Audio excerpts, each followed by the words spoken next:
Welcome back to my channel, Pattern of Good Works. My name is Donna, and today we will be on page 164. We will be in the book, The Specialty Practice of Rehabilitation Nursing, a Core Curriculum, the 8th edition. So on page number 164, we're under sleep and rest in chapter number 10. And the overview reminds us that adequate and restful sleep is essential to maintaining health, strength, endurance, and cognitive function. It also reminds us in the book that rehabilitation nurses are often caring for people who've experienced some major illness or injury, and subsequent disruption of the normal sleep pattern or sleep cycle has occurred. So CRRN nurses, rehab nurses, are to promote healing and endurance. Rehabilitation nurses should also assess for disruptions in client sleep and apply specific interventions to restore restful sleep patterns. It goes on to say that sleep, and there's a sleep-wake cycle. And during this cycle, the inactivity that is part of sleep appears to restore mental and physical function. There's also a hormone that is secreted, and it's produced by the pineal gland, typically at night. It's generally believed to have a role in regulating that sleep-wake cycle. The cycles can last for sleep between 90, according to the book, to 110 minutes. And there are two types of sleep. There's rapid eye movement that are known as REM, and there is non-REM sleep. So in REM sleep, there is typically a person is having rapid eye movement. It's characterized by rapid eye movement. And usually REM sleep happens 90 minutes after you have fallen asleep. And that first period of REM typically lasts 10 minutes. Each of your later REM stages get longer.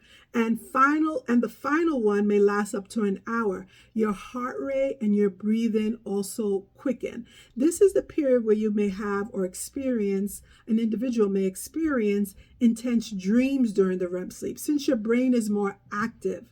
REM is important because it stimulates the areas of the brain that help with learning and is associated with increased production of proteins. Babies can spend up to 50% of their sleep in the REM stage compared to only about 20% for adults. REM sleep is also characterized by a lack of muscle movement and vivid dreaming. The person is responding to internal auditory and visual sensory circuits, which is different from non-REM. In non-REM, sleep is characterized as a quiet sleep. It says that with a full regulating brain and fully movable but inactive body. Non-REM sleep is divided into 4 stages, each one deeper than the stage before. Remember, stage 1 is a brief transitional stage. It occurs at the onset of sleep. The person appears asleep but is easily aroused. And if asked later, they may deny they had been sleeping at all. Sleep 2, or stage 2, is a deeper sleep that will last 10 to 25 minutes. Slowed respirations and heart rate, metabolic rate, and muscle tone continues into stage 3 and 4. Now in stages 3 and 4, this is a deeper sleep. Muscles of the body relax. The GI or the gastrointestinal activity is slowed.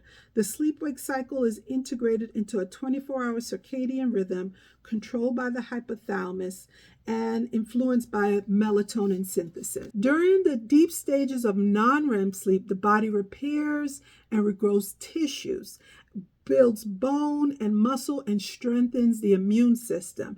As you get older, you sleep more lightly and get less deep sleep. So the rehab nurse should be obtaining an assessment. And the assessment, which is really looking at the sleep history, is going to look at the various elements related to sleep. So that will include the time the patient will go to bed typically, the time they wake up, the quality of sleep. Do they have daytime napping? What are the lengths of the nap? Are they having trouble when they wake up in the night, like nocturnal awakenings?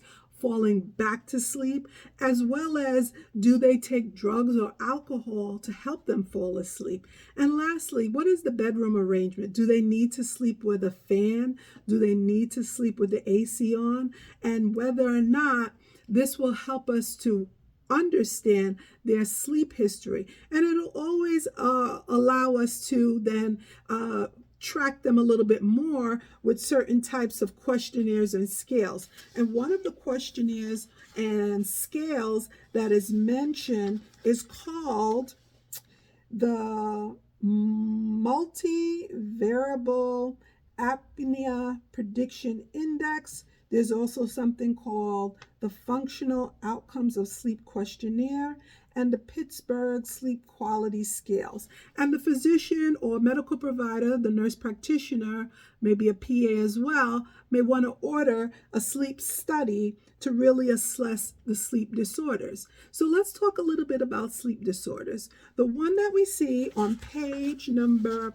166 is insomnia. What is insomnia? So insomnia is defined as trouble initiating or maintaining sleep, which is associated with daytime sleepiness and is not attributable to environmental circumstances or inadequate opportunity to sleep. Other types of diagnoses that you may see in rehab may be related to sleep-related breathing disorders, or otherwise known as obstructive and central sleep apnea. You see this on page 166. And sleep-related breathing disorders are typically characterized by abnormal respiration during sleep. The group of conditions are known as obstructive sleep apnea, OSA, and central sleep apnea, sleep-related hypoventilation, and sleep-related hypoxemia disorder. So in OSA and central sleep apnea, there are recurrent episodes of partial or complete closure of the airway. And this will result in disturbed breathing during sleep. So left untreated, these conditions can lead to cardiovascular disease, stroke, or atrial fibrillation. So what do? We do continuous positive airway pressure therapy, which is typically the first-line treatment for adults with OSA. Bilevel positive airway pressure delivers 2 levels of pressure, one for inhalation and one for exhalation. BiPAP, better known as bilevel positive airway pressure, is usually prescribed for clients with CHF, CAD, pulmonary, or neurological medical disorders. The condition that can affect a patient is called hypersomnia. That's excessive daytime sleeping, EDS, and is usually a symptom of a larger condition. The condition can be caused by narcolepsy, OSA, and certain medication. Excessive sleepiness can result of depression, obesity, epilepsy, or multiple sclerosis. It is common in upper airway resistance syndrome, RLS, sleep deprivation, or substance abuse. On page 167, the book talks about sleep-related movement disorder. We've seen the commercial, I'm sure. Sleep-related movement disorder is characterized by involuntary movements of the legs while asleep. So people with periodic limb movement during sleep, which is called PLMS, can be unaware of their limb movements because they do not always wake from them. These movements happen during the night at regular intervals before one enters REM sleep.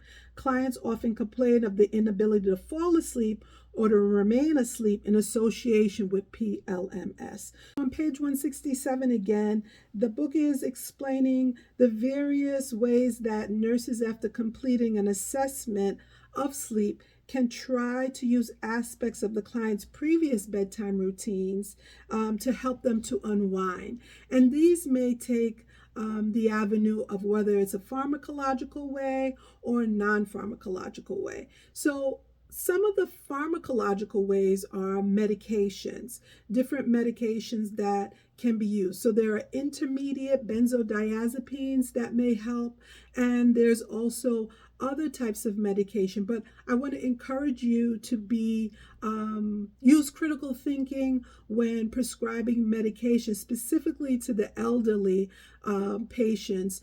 So we want to take a look at the medication that they were on, maybe from home. Was it helpful? Did it prevent them from having a fall?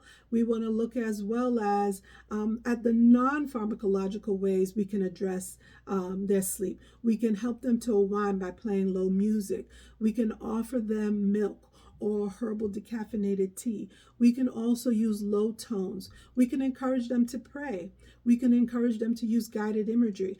All of these modalities will help a patient to fall asleep. So remember that there are pharmacological ways, but be sure that you take into consideration the patient's age, their history. Are they suffering from diseases like dementia? And we can always use other non-pharmacological ways to help them to fall asleep. So this week we had the distinct pleasure of reviewing sleep and rest. We talked about non-REM sleep. We talked about REM sleep. We looked at how it's impactful or important to obtain a detailed sleep history from your patients. We also talked about various sleep disorders and various devices, for example, the CPAP and the BiPAP machine that we can utilize to prevent apneas. We also looked at various ways that we can enhance sleep through pharmacological ways and non-pharmacological ways. I really want to encourage you as a practitioner to also ensure that you get enough rest and sleep. The Master said in Matthew 11:28, "Come unto me, all ye that labor and are heavy laden, and I will give you rest." I want to thank you for coming along on this 2026 journey. I want to congratulate all the newly minted CRRNs. Remember to like, comment, and subscribe. Wishing you all the best. Take care. Bye-bye.